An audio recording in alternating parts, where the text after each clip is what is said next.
In this Corecon training video, we're going to discuss the integration of Corecon with your DocuSign account.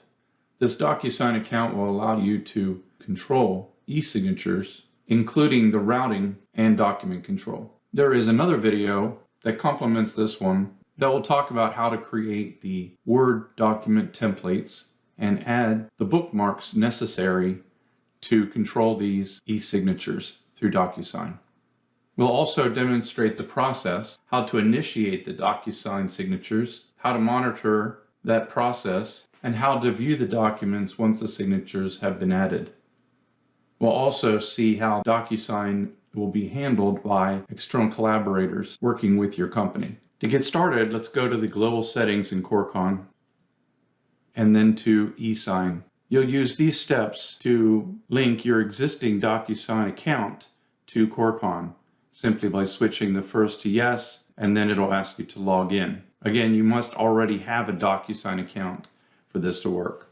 You can also select the features that you want to use an e-signature with, shown here. When you're done, click Save. And back to our project. There are standard or default detail report templates that are already uploaded to Corecon. However, you can also download those and customize for your own needs. We're covering that information in a separate training video. The first example we'll use to illustrate this process is found in the Client Contract Admin. You'll see that there are two prime contracts already available. They've both been marked approved. We're going to choose the second one. Before you begin, it'd be helpful to note the collaborators related to this prime contract. So we're going to click the Edit button and note that the issued by or client, company, and contact name, and the issued to, which is someone from your firm. Then let's click Save and Close. Usually this process would occur after the prime contract is set up, but before it's marked approved. This one's already been marked approved. First thing we want to do is take a look at the reports. This is a fixed lump sum by item detail, and there is a default template here, but I'm going to go down to one that I've already customized, and I'm going to first preview this.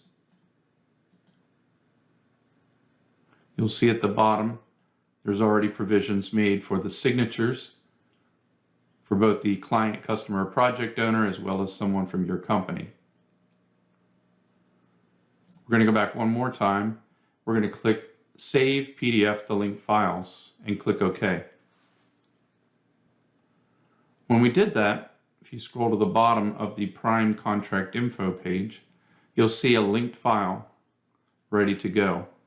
To initiate the process, we're going to go over to Actions and we're going to click on eSign.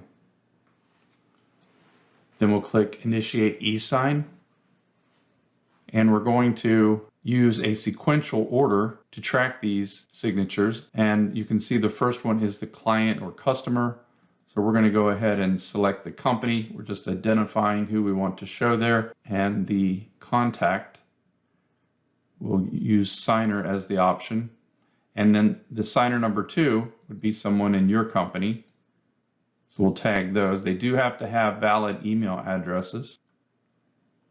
There's already a third one added, but I'm going to take that one away. So now we have 2 to be signed sequentially. And you'll see the preview of the email that will be sent out. And then we're going to click Send Document. Once that's done, if you scroll back down to the linked files again, you'll see the process is going to be monitored and the steps in that process are color-coded. Next, your external collaborator, in this case the client, customer, or project owner, will receive an email. That will look something like this. For your customer to sign, your customer will copy the validation code in the email and click Resume Signing. When they do, a window will pop up like this. They can paste that authentication code, hit Tab one time, click Validate. They'll need to click a disclosure and then click Continue. Then they can click on Start, and it's going to take them to every location that a signature or initials are required. will click sign. They'll see a representation or preview of their signature, and they can click adopt and sign, and then click finish, and then click no thanks. Now we'll move these out of the road. If you recall, the second signer in the sequence was someone from your company. They will receive a very similar email. They will also copy a validation code, click resume signing, and a window like this will pop up. We'll just paste that authentication code, hit tab one time, click validate.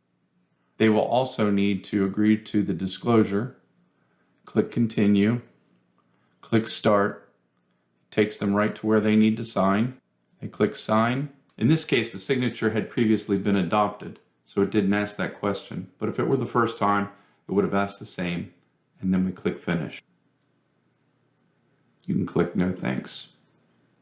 Now I'm going to go to the top here, because we've done this in a very rapid sequence, so I'm going to hit the refresh button. And when I scroll down to the linked files, you'll see that the color code now is green. That's telling you that both signers have already signed this document. If you want to see what it looks like, go over to Actions and click View e-sign file. We'll pop this open in PDF. If you scroll down to the bottom, you'll see the certified signatures have been added for both the customer or client as well as someone from your company, like a project manager or contract administrator. DocuSign handles the document control, monitors the progress, and returns the file to your Corecon record or transaction for you. In the meantime, you'll also be getting emails as to the progress. Let's close that. And back to the top of the prime contract. Let's do one more as an example. We'll go back to Project Home, same project, go to Procurement, and go to Purchase Orders. There's already a purchase order set up. Usually this would remain in pending status. We'll open the details.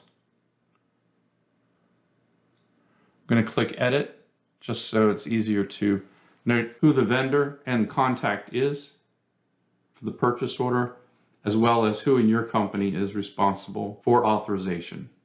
Back to the PO. Once again, we go up to Reports, PO Detail. Instead of using the default, I'm going to use one that I've already custom added the bookmarks to. And we're going to save PDF to link files. Click OK.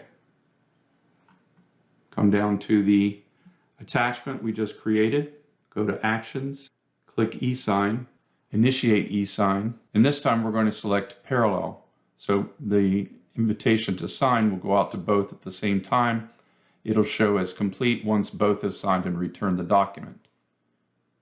Then we'll go to the supplier, add the supplier's company, contact name, note it has an email. They'll be the first. However, since we're using parallel, both signers will also show as first. Then we'll select your company, the contact or authorized signature, noting it has an email. If I wanted others to be aware of the document flow, I can also add additional signers but mark them as carbon copy, which will not require them to sign the document. Keep scrolling down. You can also see a preview of the email, then send document. When we scroll down to that, again, you'll see again it's yellow. The supplier just received an email. For them to sign this, copy the validation code, click resume signing. A window in their browser will pop up. They can paste that authentication code in, hit tab one time, click validate, acknowledge the disclosure, click continue. Then click start, and you'll see that the signature is already positioned right where it should be under the supplier's company name and contact. We'll click sign. They've already adopted the signature, so all you have to do is click adopt and sign, and then click finish. They don't have to sign up for an account, so they can click no thanks. In the meantime, the authorized contact in your company also received an email at the same time that looks almost identical. They will copy the validation code, click resume signing, A little window will pop up that looks like this. They paste that access code in there, hit tab one time, click validate. Again, they'll click to acknowledge the disclosure, click continue, click start. Their signature also is already positioned under your company's name and the contact's name or the authoriser's name. They just have to click sign and finish. They also can skip over the login by clicking no thanks. We'll move that back out of the road. Now back to our purchase order.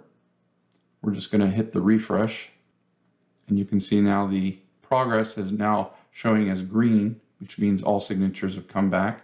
So let's go to the actions. We're going to view e-sign file.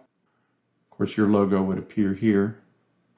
And if we scroll down, you'll see someone from your company has electronically signed and the supplier has electronically signed. It also noted the date of the signature for you. And we'll close. To find out more about this process and the document control, we encourage you to go to the knowledge base, which is this little question mark at the top right, and down to integration and public APIs, and then down to e-signature services and DocuSign. The information covered in this training video, as well as the video that accompanies this, which will show you how to add the DocuSign bookmarks to your detail report templates, can all be found in this knowledge base article.